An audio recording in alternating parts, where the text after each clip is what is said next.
बिस्मिल्लाहिर्रहमानिर्रहीम। अस्सलाम वालेकुम नाज़रीन, आप यूट्यूब चैनल देख रहे हैं। मैं इमरान खान हूँ। पाकिस्तान की इंटरनल पॉलिटिक्स और डायरेक्टली इस बात पे कि पीडीएम क्या अपने टारगेट अचीव कर रही है। मर्दान में उन्होंने एक रैली की है, फिर उसके अख्ताम पे एक जलसा किया है। मर्दान में याद रखिएगा कि अमीर हैदर होती या होती ख़ानदान जो है वो एक तगड़ा ख़ानदान है। इनका ताल्लुक एएनपी से है और यहाँ से ये अपनी सीट जीत जाते हैं। उन्होंने इस एरिया में काम भी करवाया है और यहाँ पे उन्होंने एक बहुत बड़ा लोगों का अपने साथ हुजूम बरकरार रखा हुआ है, तो उनके लिए चंद हज़ार लोग इकट्ठा करना कभी भी मुश्किल नहीं रहता। दूसरी जानिब पीएमएलएन की भी थोड़ी बहुत ताकत है, साथ में पाकिस्तान पीपल्स पार्टी के वर्कर्स, मौलाना फजल रहमान साहब की पार्टी के वर्कर्स और दीगर बहुत सारी पॉलिटिकल पार्टीज़ 11 जमातों ने मिलकर एक रैली निकाली और एक जलसा किया। और रैली ठीक थी, क्योंकि जब आप रैली निकालते हैं शहर में तो आप ट्रैफिक जैम कर देते हैं और ऐसा लगता है पूरा शहर आपके साथ चल रहा है। लेकिन जलसे में हज़ारों लोग मौजूद थे, लेकिन आप ये नहीं कह सकते कि कोई एक्स्ट्रा ऑर्डनरी बहुत बड़ा जलसा था। अमीर हैदर खान होती ये उसके होस्ट थे बाकायदा, और फिर सबने अपनी अपनी तकरीर की। मरीम नवाज़ ने अपनी तकरीर की, उसमें एक चीज़ बड़ी इंपॉर्टेंट है, वो मैं आपको भी बताता हूँ। मरीम नवाज़ ने ये क्यों कहा कि इस्तीफ़े देने चाहिए, क्या इस्तीफ़े दे देने चाहिए, ये पब्लिक से उन्होंने राय मांगी। आप तो फैसला कर चुके हैं, अब आप लोगों से राय मांग रहे हैं। दो तीन चीज़ें मरीम ने कही। एक, उन्होंने कहा कि इस्तीफ़े मुंह पर मार देंगे, इनके इस्तीफ़े इनके मुंह पर मार देंगे। हुकूमत तो मांग रही है, अब उल्टा काम ये हो गया कि पहले इमरान खान का इस्तीफ़ा लेने निकले थे पीडीएम वाले, अब वो अपने इस्तीफ़े दे रहे हैं। मरीम नवाज़ ने कहा कि इस्तीफ़े मुंह पर मार देंगे, फिर पब्लिक से राय ली और दबाव बनाया कि हमें इस्तीफ़े देने चाहिए। एक और चीज़ याद रखिएगा कि इस रैली में या इस जलसे में पाकिस्तान पीपल्स पार्टी ना होने के बराबर थी। उन्होंने टोकन शमूलियत एक अजीबोगरीब किस्म की, उसकी भी शिकायत हैं, लेकिन अमली तौर पे पीपल्स पार्टी इस एहतजाज से बाहर रही है। लाहौर वाले जलसे के बाद पीपल्स पार्टी ने यह कहा कि हमने कराची में अच्छा शो करवा कर दिया आपको, हमने हर जगह अपना जोर लगाया, लाहौर आपकी जिम्मेदारी थी। हमने मुल्तान में अपना जोर लगाया, लाहौर आपकी जिम्मेदारी थी, आपने अपनी जिम्मेदारी पूरी नहीं की। लाहौर का जलसा जिस तरह का होना चाहिए था वैसा नहीं हुआ। लिहाजा पीडीएम की तहरीक उनको भी डूबती हुई नजर आ रही है। फजल रहमान साहब की पार्टी के अंदर बहुत सारे लोगों को डूबती हुई नजर आ रही है, तो उन्होंने अपना हाथ खींच लिया है। बिलावल भुट्टो जरदारी साहब का शामिल ना होना एक बहुत बड़ा सवालिया निशान है पीडीएम की कामयाबी पे। दूसरी जानिब आसिफ अली जरदारी साहब ने रब्ता किया है मियाँ मोहम्मद नवाज शरीफ साहब से और रब्ता किया है जनाब मौलाना फजल रहमान साहब से।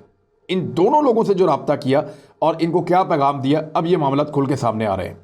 नंबर एक, आसिफ अली जरदारी साहब ने मियाँ नवाज शरीफ साहब से कहा कि हमें इस वक्त इस्तीफ़े नहीं देने चाहिए। अगर हम इस्तीफ़े देंगे तो हम कमज़ोर हो जाएंगे, हुकूमत मजबूत हो जाएगी, और इस्तीफ़े देने की सूरत में अगले इंतखाबात के लिए हमारी तैयारी भी नहीं है। ये दो चीज़ें बड़ी इंपॉर्टेंट हैं। हम कमज़ोर होंगे, हुकूमत मजबूत होगी, हमारी अगले इंतखाबात के लिए तैयारी नहीं है। दूसरा, जब इंतखाबात में जाएंगे तो अच्छे खासे सेटअप में सिंध में हमारी हुकूमत है, इस्तीफ़े दे के दोबारा हुकूमत ले ली, फ़र्क क्या पड़ा? यानी सिंध में पीपल्स पार्टी की हुकूमत है, वो इस्तीफ़े दे देते हैं, फिर वापस इलेक्शन लड़ते हैं, फिर हुकूमत में आ जाते हैं, क्या फ़र्क पड़ा? हुकूमत तो वहाँ पे सिंध में पीपल्स पार्टी की थी, फिर पीपल्स पार्टी की है, तो आपने वहाँ क्या खोया, क्या पाया? वफाक में उनकी हुकूमत बन जाएगी, इसका उनको कोई किसी किस्म की गारंटी नहीं है। पीपल्स पार्टी ये साफ जानती है कि वफाक में हमारी हुकूमत नहीं बनने जा रही, बल्कि उनको ये लगता है कि जो सीटें वो पहले जीते हैं शायद उनमें भी कुछ माइनस हो जाए और उनकी तादाद कम हो जाए। दूसरी जानिब मियाँ नवाज शरीफ साहब ने उनको कहा कि जी हर हाल में इस्तीफ़े देने चाहिए, क्योंकि पब्लिक इस वक्त सड़कों पे है, लोग जोर लगा रहे हैं, लोग तंग हैं, तहरीक बन चुकी है, फौरी तौर पे इस्तीफ़े दिए जाएं। लेकिन बिलावल भुट्टो जरदारी साहब और जरदारी साहब जो हैं वो फैसला कर चुके हैं कि उन्होंने इस्तीफ़े नहीं देने। आसिफ अली जरदारी साहब ने साफ कहा कि जनाब हम इस्तीफ़े नहीं देंगे, हमें लगता है कि हमें सेनेट के इंतखाबात आपस में मिलकर लड़ने चाहिए। पीडीएम की जितनी 11 जमातें हैं हम सब मिल जाएं और मिलकर सेनेट के इंतखाबात लड़ें। हत्ता कि यहाँ तक कि अभी कुछ इंतखाबात होने जा रहे हैं पाकिस्तान में, ज़िमनी इंतखाबात। ये उन नशिस्तों पर है जो लोग इंतकाल कर चुके हैं, जिनकी सीटें खाली हैं। ये टोटल 8 इंतखाबात हैं कौमी और सूबाई असम्बली की नशिस्तों पर, और ये पाकिस्तान के चारों सूबों में होने जा रहे हैं। 16 फरवरी को पहले इंतखाबात हैं सिंध और बलूचिस्तान में, 19 फरवरी को पंजाब और खैबर पख्तूनख्वा में। अब बजाय कि इस्तीफ़े दें, अगर इस्तीफ़े ही देने हो तो पॉलिटिकल पार्टीज इन इंतखाबात को क्या अहमियत देती हैं? जिन्होंने 400 इस्तीफे जमा करवाने हैं, इस्तीफे मुंह पर मारने हैं, वो इन 8 नशिस्तों के लिए क्यों मरे जाएंगे? तो इन 8 नशिस्तों के लिए बंदे शॉर्टलिस्ट किए जा रहे हैं पीडीएम की जमातों की जानिब से। ये देखा जा रहा है कि किस किस को यहां पे इलेक्शन लड़वाना है और इंटरव्यूज हो रहे हैं। लिहाजा इन 8 नशिस्तों पे इंतखाबात लड़ने की सूरत में ये फैसला वाज़े हो जाएगा कि इस्तीफे देने का कोई इम्कान अपोजिशन का मुश्तरका तौर पे या इज्तमाही तौर पे मौजूद नहीं है। नवाज शरीफ साहब बदस्तूर बज़िद हैं कि इस्तीफे दिए जाएं, इसलिए कि उनको इस सिस्टम में कुछ मिलता हुआ नज़र नहीं आ रहा। अगर सेनेट के इंतखाबात हो जाते हैं, पीपल्स पार्टी, PMLN, मौलाना फजल रहमान साहब और बाकी पॉलिटिकल पार्टीज मिलकर लड़ते हैं, तो इसका फ़ायदा पीपल्स पार्टी को होगा। पीपल्स पार्टी जो है वो सेनेट में अपोजिशन के दर्जे पे आ जाएगी और मुस्लिम लीग नून जो है वो एक अक़लियत बन जाएगी। इस मरतबा अगर सेनेट के इंतखाबात होते हैं तो सबसे बड़ी जमात बन जाएगी हुकूमत PTI, और उसके बाद जो है वो पीपल्स पार्टी आ जाएगी। PMLN जो है वो कहीं नीचे चली जाएगी। तो इसलिए PMLN नहीं चाहती कि ये इंतखाबात सेनेट के हों। इससे पहले वो इस्तीफे देना चाहते हैं, असम्बलियाँ तोड़ना चाहते हैं, इन इंतखाबात को वहाँ ले जाना चाहते हैं जहाँ पे उनको कुछ मिले। इन इंतखाबात से हो सकता है साल के बाद, 6 महीने के बाद, नए इंतखाबात के बाद कोई सिचुएशन बदल जाए, PMLN को लगता है, और हमें सेनेट के अंदर ज़्यादा सीटें मिल जाएं। लेकिन पीपल्स पार्टी ये बात जानती है अगर इंतखाबात हुए भी तो सेनेट में उनको कोई इतनी बड़ी कामयाबी दोबारा नहीं मिलनी जितनी बड़ी उनको अभी मिल रही है। लिहाजा पीपल्स पार्टी सेनेट के इंतखाबात भी लड़ना चाहती है और इस्तीफे भी नहीं देना चाहती।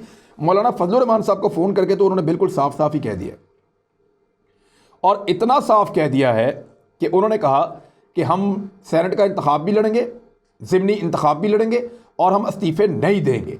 बिलावल भुट्टो जरदारी साहब ने एक स्टेटमेंट दिया था, उन्होंने ये देखें, लोग ये समझते हैं कि शायद पीपल्स पार्टी इस्तीफे देने जा रही है, नहीं देने जा रहे। पहले दिन से मैं आपको बता रहा हूँ, बिलावल ने यह कहा था कि हमने ऐलान किया है और हमने इस्तीफे अपनी क़यादत को जमा करवाने का कहा है। उनको कैसे इस्तेमाल करना है इस बारे में हमने कोई फैसला नहीं किया। कमरुज़्ज़मान कायरा और खुर्शीद शाह वो खुल के कह चुके हैं कि इस्तीफे देने का कोई फ़ायदा नहीं है। तो पीपल्स पार्टी का मौक़िफ़ बड़ा वाज़ेह है, वो इस्तीफे नहीं दे रही। लिहाजा PMLN अगर अकेले इस्तीफे देगी तो फिर ज़िमनी इंतखाब हो जाएगा। फजल रहमान साहब अकेले इस्तीफे देंगे तो दोबारा इलेक्शन जीतना मुसीबत बन जाएगी जो लोग इस्तीफे देंगे, और उनकी पार्टी टूटने के खदशात हैं। अब फजल रहमान साहब की पार्टी में लोग इस्तीफे नहीं देना चाहते, और अगर सेनेट का इलेक्शन हो जाता है जिसके फजल रहमान साहब सख्त खिलाफ है, वो हर हाल में सेनेट का इलेक्शन रोकना चाहते हैं। फजल रहमान साहब अगर वो सेनेट का इलेक्शन रोकने में नाकाम रहते हैं तो उनको सेनेटर्स के लिए टिकटें देनी पड़ेंगी, और इस वक्त उनके पास बहुत सारे उम्मीदवार हैं और उनके ऊपर बहुत दबाव है। टिकट तो उनके पास थोड़े हैं, उम्मीदवार बहुत ज़्यादा हैं। तो मौलाना फजल रहमान साहब की पार्टी में बगावत का खतरा सेनेट इलेक्शन की सूरत में ज़्यादा बढ़ जाएगा। ये भी एक सूरत हाल पैदा हो चुकी है मौलाना फजल रहमान साहब के लिए और PMLN के लिए, क्योंकि PMLN के अंदर भी बहुत सारे उम्मीदवार हैं जो सेनेटर बनना चाहते हैं, लेकिन PMLN उनको टिकट देती है या नहीं देती, ये एक और बड़ा सवाल है जो PMLN के ऊपर उठाया जा रहा है। बहरहाल PMLN को इस सेनेट इलेक्शन में कोई ज़्यादा सीटें नहीं मिलने वाली, पीपल्स पार्टी को ज़्यादा मिलने वाली हैं, सबसे ज़्यादा PTI को मिलने वाली हैं। 57 नशस्तें हो जाएंगी, और अगर सेनेट के अंदर उसके बाद अक्सरियत आ गई जिसका नाम इमरान खान है तो मुसीबत बना देगा अपोजिशन के लिए। ऐसे कवानीन पास करेगा कि जिनके बाद एहतसाब जो है वो ज़्यादा ब्रूटल हो जाएगा, ज़्यादा जालिम हो जाएगा और मुश्किलात बढ़ जाएंगी। लेकिन पीपल्स पार्टी को ऐसा लगता है कि हर हाल में उनको इस सिस्टम का हिस्सा रहना चाहिए, ना सिर्फ उनको सेनेट इलेक्शन लड़ना चाहिए बल्कि इस्तीफ़ों से खुद भी बचें और बाकियों को भी बचाएं। आज मरियम नवाज साहबा ने कोई नारे लगाए अपनी तकरीर के आखिर में, वो नारे मैं आपको सुनवा दूं, ज़रा ये साउंड आप सुने, उन नारों में क्या कह रही हैं। अमीर हैदर खान होती और ANP जिंदाबाद, मौलाना फजल रहमान साहब और JUIF जिंदाबाद। अब ये नारे जो हैं ये मरियम नवाज साहबा को हमेशा हॉन्ट करते रहेंगे।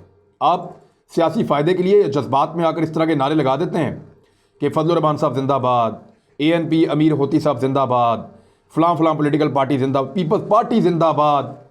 आपने कल को इनके खिलाफ इलेक्शन लड़ने हैं, और जब आप उनके हक में और उनके नाम ले लेकर आप नारे लगा रहे हैं तो फिर आप उनके खिलाफ कल को कैसे बात करेंगे? ये नारे निकाल के हम दिखाएंगे। इनको संभाल के रखिएगा, इस वीडियो को ये बार बार चलाई जाएगी और ये बार बार दिखाई जाएगी, जैसे कि पहले बहुत सारी वीडियोस हैं। ये मरियम नवाज साहबा को वैसे ही हॉन्ट करेगी ये वीडियो, जैसे मेरी लंदन तो क्या पाकिस्तान में भी कोई प्रॉपर्टी नहीं है। और लंदन से मुझे याद है मियां नवाज शरीफ साहब ने सोशल मीडिया के लोगों से एक मुलाकात की है।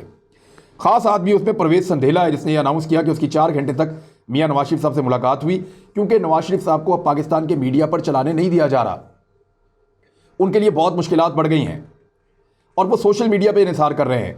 उनको लगता है कि वो अपनी तहरीक को सोशल मीडिया के ज़रिए से आगे बढ़ाएंगे, उस पर वो फंड्स इकट्ठे कर रहे हैं, फंड्स खर्च कर रहे हैं और बदला ले रहे हैं अपने मुखालिफिन से और सोशल मीडिया के ऊपर अपनी तहरीक को आगे बढ़ा रहे हैं।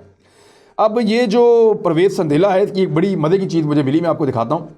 इसने ट्वीट किया है और ट्वीट में ये 7 सेकंड की एक वीडियो है छोटी सी, वो भी आप देख लें।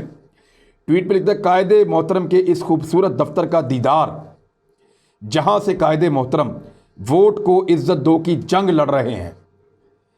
खूबसूरत दफ्तर का दीदार। भाई ये नहीं पूछा कि ये कहाँ से आया दफ्तर, ये पैसे कहाँ से आए, ये घर कहाँ से आया, दफ्तर कहाँ से आया, जायदाद कहाँ से आई। को मनी ट्रेल मांगने की बजाय खूबसूरत दफ्तर का दीदार कर रहे हैं। बहरहाल ठीक है, अपनी अपनी सोच है, आपके कायदे हैं, आपको पसंद है, उनका दफ्तर भी पसंद है, बेशक आप वहाँ पे माथा रगड़िए। लेकिन जो कंपेन इसके फ़ौरन बाद चली है इस मुलाकात की, वो चली है आसिम सलीम बाजवा साहब के खिलाफ। बड़ी गंदी गाली दी गई उस कंपेन में उनके खिलाफ। पीटीआई ने उसके मुखालिफ एक और कंपेन चला दी है। मेरे ख्याल में दोनों कंपेन गैर ज़रूरी है। ना तो आसिम सलीम बाजवा साहब के हक़ में कोई कंपेन बहुत बड़ी चलनी चाहिए क्योंकि उन्होंने अभी बहुत सारा जवाब देना है और किसी इदारे ने उनसे जवाब नहीं मांगा, और ना उनके खिलाफ इस तरह की गालम गलोच वाली कंपेन चलनी चाहिए जो PMLN ने चलाई है। मुस्लिम लीग नून गालम गलोच बहुत ज़्यादा कर रही है, बहुत ज़्यादा गाली दे रही है पाकिस्तान की सियासत में और लिमिट को क्रॉस कर रही है बार बार, और इल्ज़ाम ये दूसरी पॉलिटिकल पार्टीज़ पे लगाते थे। इस वक्त जो मुस्लिम लीग नून ने गाली दी है, हराम कहा है, ये बड़ी गंदी गाली है और वो इन्होंने इस्तेमाल की है गाली एक साबिक फ़ौजी के लिए और एक सर्विंग हुकूमती ओहदेदार के लिए, क्योंकि वो इस वक्त CPAC को भी देख रहे हैं और वज़ीर-ए-आज़म के साथी भी हैं, कैबिनेट के मेंबर भी बने हुए। अच्छा, अब इसमें एक चीज़ और है, आसिम सलीम बाजवा के ऊपर मियां नवाज शरीफ साहब को गुस्सा किस बात का है, ज़रा याद करें आप। आसिम सलीम बाजवा वो शख्स थे जिन्होंने डॉन लीग्स के दौरान और उससे पहले के टाइम के अंदर कुछ इस तरह का किरदार अदा किया था जिससे मियां नवाज शरीफ साहब बड़े खाइफ थे। ये जो शुक्रिया राहील शरीफ का एक ट्रेंड आया था ना पाकिस्तान में, ये आसिम सलीम बाजवा साहब के दिमाग की पैदावार थी और ये ट्रेंड इतना ज़्यादा गया कि नवाज शरीफ से ज़्यादा मकबूल पाकिस्तान में राहील शरीफ हो गए और हर जगह जनरल राहील शरीफ, ट्रकों के पीछे उनकी तस्वीरें बन गई और लिखा गया शुक्रिया राहील शरीफ। तो इसके मुकाबले में शुक्रिया नवाज शरीफ का ट्रेंड मरियम नवाज साहब और परवेज़ रशीद साहब ने बनाया था जो कि बहुत ज़्यादा नहीं चला। लेकिन मियां नवाज शरीफ साहब को इस शख्स पे गुस्सा था कि ये वो आदमी है जिसने मेरे खिलाफ इतनी बड़ी कंपेन खड़ी की, ये वो आदमी है जिसने मुझे डीफेम किया, ये वो आदमी है जिसने मुझे सियासी तौर पे डैमेज किया, नुकसान पहुंचाया, जिसको आसिम सलीम बाजवा कहते हैं। लिहाजा अब वो बदला ले रहे हैं। मियां नवाज शरीफ साहब बदला भूलते नहीं हैं, ये सब लोग जानते हैं। तो अब वो बदला ले रहे हैं आसिम सलीम बाजवा से और सोशल मीडिया में उनके खिलाफ ट्रेंड चला रहे हैं। PMLN समझते हुए करप्ट आदमी है, उन्होंने पिज़्ज़ा की बहुत बड़ी चेन बनाई है, बहुत ज़्यादा पैसा कमाया है अपने ख़ानदान के नाम के ऊपर, तो वो जवाब नहीं दे रहे, इदारे उनसे पूछ नहीं रहे। दूसरी जानिब इमरान खान साहब को लगता है वो ईमानदार आदमी, उन्होंने कुछ ऐसा नहीं किया, लेकिन मेरे ख्याल में इसका फ़ैसला अदालत को करना चाहिए। कोई ऐसा फोरम हो जो कॉल करे आसिम सलीम बाजवा को कि लाओ अपना हिसाब किताब, हमें जवाब दो, ये पैसा कैसे बनाया। कोई तो उनसे मनी ट्रेल मांगे और मांगी जानी चाहिए मेरे ख्याल में।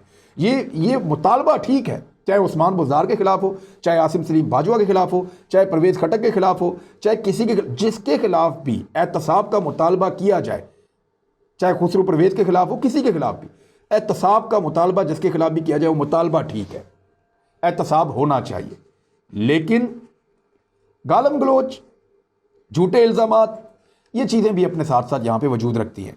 जैसा मैं कहता हूँ ना कि शहबाज शरीफ का एहतसाब होना चाहिए, आसिफ अली जरदारी का होना चाहिए, नवाज शरीफ को पैसे वापस करने चाहिए, बाकी लोगों का एहतसाब होना चाहिए, मलिक रियाज का होना चाहिए, ऐसे ही मैं कहता हूँ उस्मान बुज़दार का भी होना चाहिए। ऐसे ही मैं कहता हूँ कि पाकिस्तान तहरीक इंसाफ की हुकूमत में शामिल जितने लोग हैं जिनके ऊपर करप्शन के इल्ज़ाम हैं, उन सबका एहतसाब होना चाहिए और उनको कानून की जकड़ में और गिरफ्त में आना चाहिए। लेकिन यहाँ पर हम देखते हैं कि थोड़ी सी यहाँ डंडी मारी जाती है। ये डंडी ना मारी जाए तो एहतसाब के ऊपर कोई उंगली नहीं उठा सकेगा। इमरान खान साहब के बाद जब सेनेट में अक्सरियत आ जाएगी तो उम्मीद की जा रही है कि ये जो डंडियाँ शंडियाँ मारी जा रही हैं ये बंद हो जाएंगी और वो ताकत लेने के बाद वो एक कड़े एहतसाब का सिलसिला शुरू करेंगे, जैसे कि चौधरी बरादरान का एहतसाब रुका हुआ है और सिस्टम उनको पूरी सपोर्ट दे रहा है, चौधरी बरादरान को बचाने की पूरी कोशिश कर रहा है। हालांकि उनके करप्शन के केसेस बड़े खुले हैं और चौधरी बरादरान की करप्शन के केसेस जो हैं वो मेरे पास आ रहे हैं, बड़ी डिटेल है उनकी मेरे पास, वो तफसील के साथ मैं पूरे के ऊपर इंशाल्लाह आने वाले दिनों में काम करूंगा। उनको आप देखेंगे, आपको बड़ी हैरत होगी, वो इंकशाफात आपके लिए बड़े इंटरेस्टिंग होंगे कि चौधरी ख़ानदान ने कैसे इस मुल्क को लूटा है और कैसे उन्होंने पैसे बनाए हैं, कैसे वो कखपति से अरब खरबपति बने हैं, इसके ऊपर हम बात करेंगे आने वाले प्रोग्राम्स में। अपना ख्याल रखिएगा, अपने इस चैनल का भी। अल्लाह हाफिज़।